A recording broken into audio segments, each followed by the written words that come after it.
Hello all, welcome to our YouTube channel math by V Saluja. आज के हमारे video का टॉपिक है रूल्स थ्योरम। ये लेक्चर उन सभी स्टूडेंट्स के लिए काफ़ी हेल्पफुल होगा जो मास्टर कैडर मैथमेटिक्स या फिर जेई मेंस या फिर किसी भी कॉम्पिटिटिव एग्जाम की प्रेपरेशन कर रहे हैं। आज की वीडियो में हम रूल्स थ्योरम और उसके क्वेश्चंस के बारे में बात करेंगे।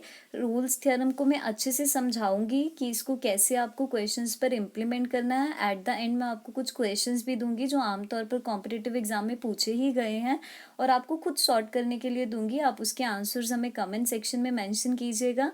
अगर आपको हमारी वीडियोस पसंद आ रही हो तो प्लीज़ हमारे चैनल को लाइक, शेयर और सब्सक्राइब ज़रूर कीजिएगा।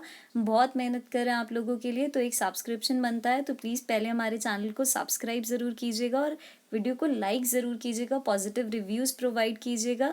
तो चलिए आज की वीडियो को शुरू करते हैं। रूल्स थ्योरम कॉम्पिटिटिव एग्जाम्स के लिए। तो रूल्स थ्योरम में सबसे पहले उसकी स्टेटमेंट पर आप पूरा फोकस कीजिएगा।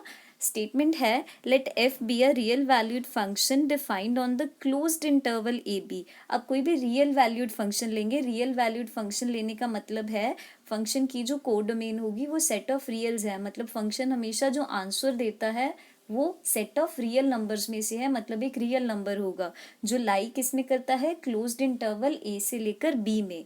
सच दैट सबसे पहले वो फंक्शन कंटिन्यूस होगा। कंटिन्यूस कहाँ पर होगा, क्लोज्ड इंटरवल ए बी पर। फिर उसके बाद यही वाला फंक्शन डिफरेंशिएबल होगा। ध्यान दीजिए, डिफरेंशिएबल होगा ओपन इंटरवल ए बी पर।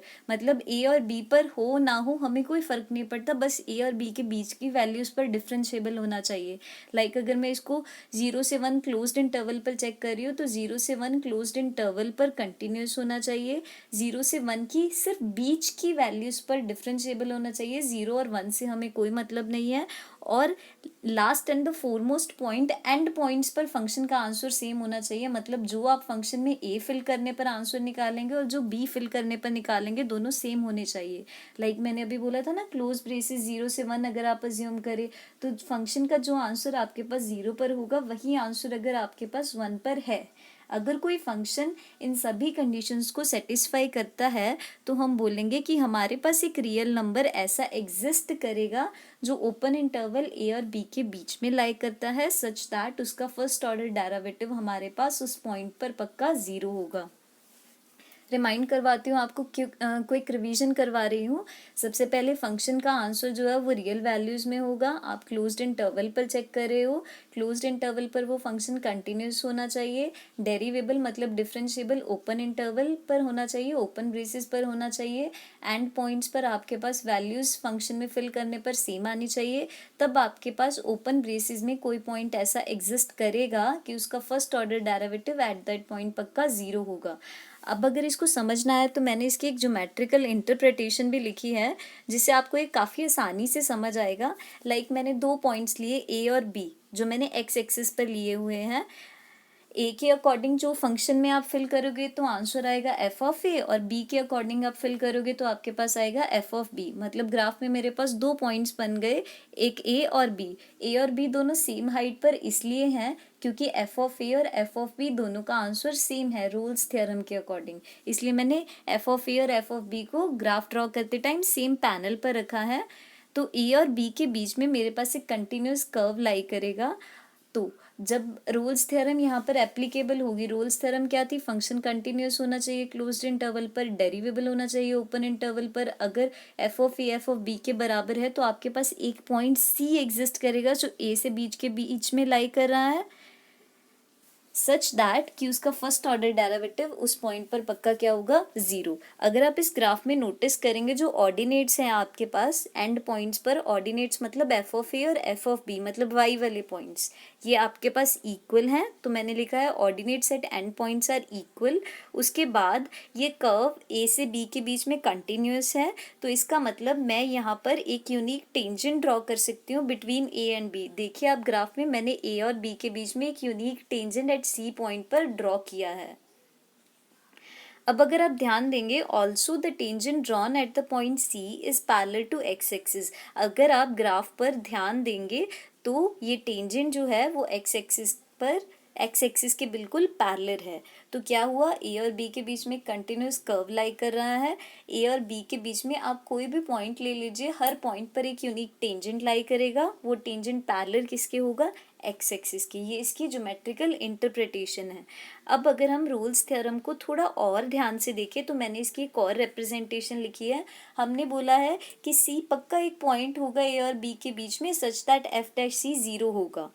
इसको अगर मैं ध्यान से और तोड़कर देखूं तो मैं इसको ऐसे बोल सकती हूँ, सी पक्का एफ डैश एक्स का रूट होगा, जिसमें जो सी है वो ए से लेकर बी के बीच में लाई कर रहा है। मतलब मैं क्या कहना चाहती हूँ, मेरे पास दो पॉइंट्स है ए और बी, उनके बीच में एक पॉइंट सी लाई कर रहा है, वो किसका रूट है, एफ डैश एक्स का। तो मैंने वैसे ही लिखा, between any two roots of a polynomial f x there is always a root of derivative f dash x. ध्यान से देखिए आप पिछली इक्वेशन के अकॉर्डिंग, अगर आप दो रूट्स लेते हैं ए और बी, उनके बीच में सी एक ऐसा रूट एग्जिस्ट करता है such that f dash c is zero.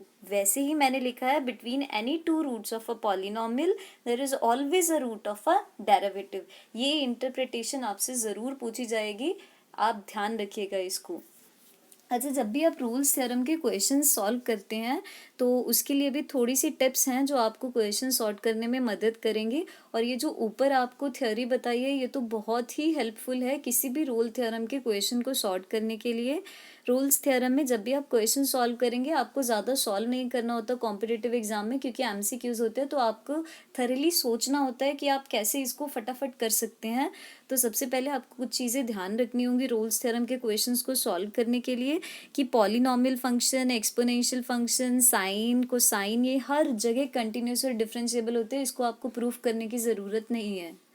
उसके बाद लॉगरिथमिक फंक्शन एक ऐसा फंक्शन है जो सिर्फ अपनी डोमेन में ही कंटिन्यूस और डिफरेंशिएबल होता है और कहीं भी नहीं होता, ये भी बात आपको ध्यान रखनी है।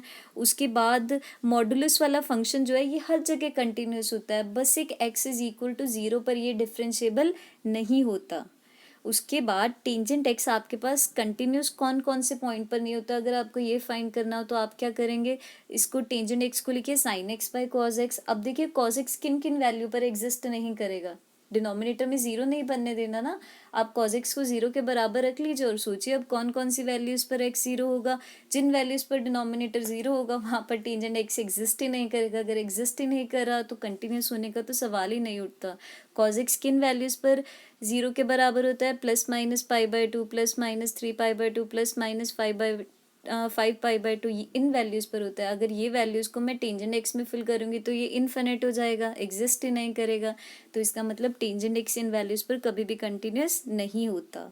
एक last and the most important note, अगर कभी भी फर्स्ट ऑर्डर डेरिवेटिव आपके पास सॉल्व करने पर, फंक्शन में लिमिट फिल करने पर अगर प्लस माइनस नेगेटिव इन्फिनिटी को अप्रोच कर रहा है, जब आप लिमिट एक्स अप्रोचेस तो कुछ भी फिल करते हैं तो ये फंक्शन कभी भी उस पॉइंट पर डिफरेंशिएबल नहीं हो सकता।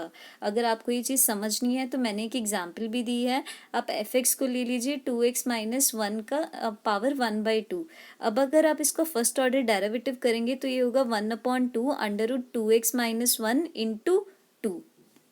डेरिवेटिव कैसे किया आपको अच्छे से पता होगा, डेरिवेटिव कैसे करते हैं। सबसे पहले आप पावर लिखते हैं, फिर पावर में से वन को डिक्रीज करते हैं, फिर फंक्शन का दोबारा डेरिवेटिव करते हैं, वही प्रोसेस फॉलो किया है। अब अगर इसको सॉर्ट करेंगे तो एफ डैश एक्स आपके पास होगा one upon under root two x minus one. अगर आप यहाँ पर एक्स की value one by two fill करेंगे तो डिनोमिनेटर में जीरो बनेगा, जीरो बनेगा तो ये इन्फिनिट को अप्रोच करेगा। इसका मतलब x approaches to one by two एक ऐसी वैल्यू है जहाँ पर फंक्शन कभी भी डिफरेंशिएबल नहीं हो सकता।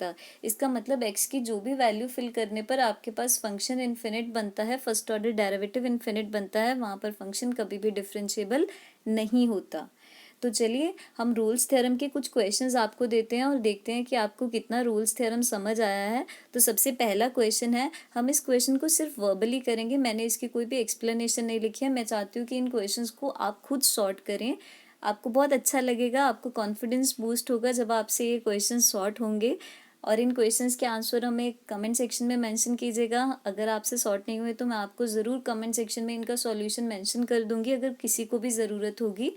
तो question number first, let a and b be two distinct roots of a polynomial f x. मैंने पॉलिनोमियल के दो रूट लिए।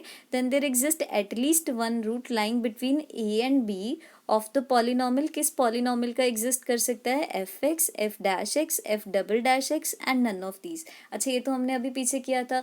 अगर एक पॉलिनोमियल के दो रूट्स आपके पास एग्जिस्ट कर रहे हैं तो आपके पास ए और बी के बीच में किस पॉलिनोमियल का रूट लाई करेगा? होप आपको अभी तक आंसर पता चल गया होगा। मैं बता देती हूँ, काफ़ी आसान है। B option, f dash x. मैंने पहले ही लिखा है नोट में, अगर नहीं समझ आए तो आप इसको रिवाइंड करके दोबारा सुन सकते हैं वीडियो को।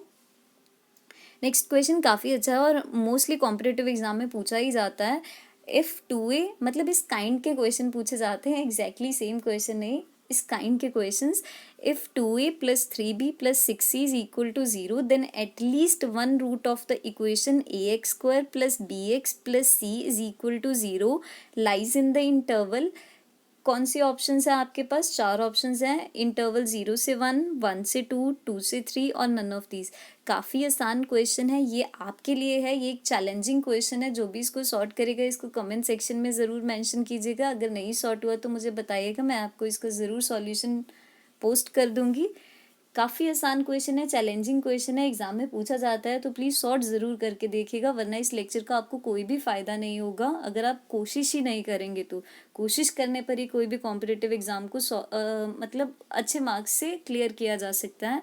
बिना कोशिश के कोई भी कॉम्पिटिटिव एग्ज़ाम क्रैक नहीं होता। मैंने खुद काफ़ी कॉम्पिटिटिव एग्ज़ाम्स को क्रैक किया है मैथमेटिक्स के, पर मेहनत काफ़ी करनी पड़ती है। आप चाहे कम भी पढ़ते हैं बट पूरा कंसंट्रेशन से पढ़िए, तभी आप किसी कॉम्पिटिटिव एग्जाम को क्लियर कर सकते हैं। तो चलिए नेक्स्ट क्वेश्चन पर चलते हैं। इसका आंसर आप एक सेकंड में बता देंगे। The function f x is equal to mod x at x is equal to 0 is.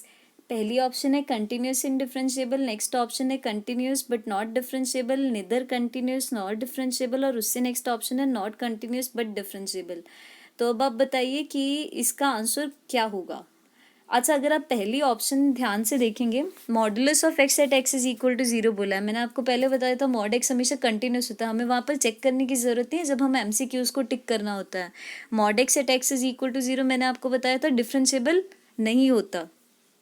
तो इसका मतलब जो ए और डी ऑप्शन है ये तो पहले ही कट हो गई क्योंकि दोनों में डिफरेंशिएबल बोला है। अब मेरे पास ऑप्शन बचा B and C. B and C में से सी ऑप्शन कट हो जाएगा क्योंकि मॉडुलस तो हर जगह कंटिन्यूस होता है। तो इसका मतलब मेरे पास सिर्फ एक ही आंसर इसका बचा, option number b, which is continuous but not differentiable. देखिए कितना आसान है, आपको टेक्निक्स पता होने से आप फटाफट टिक कर सकते हैं। आपको ज़्यादा सॉर्ट करने की ज़रूरत नहीं है।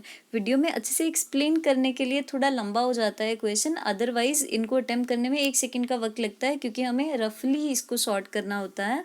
तो अगर आपको हमारी वीडियोस अच्छी लग रही हैं, हमारे चैनल को लाइक, शेयर और सब्सक्राइब ज़रूर कीजिएगा। हम अगली वीडियो आपको संडे 4 PM तक प्रोवाइड कर देंगे। Thank you for watching our channel. Please like, share और सब्सक्राइब ज़रूर कर देना। Thank you.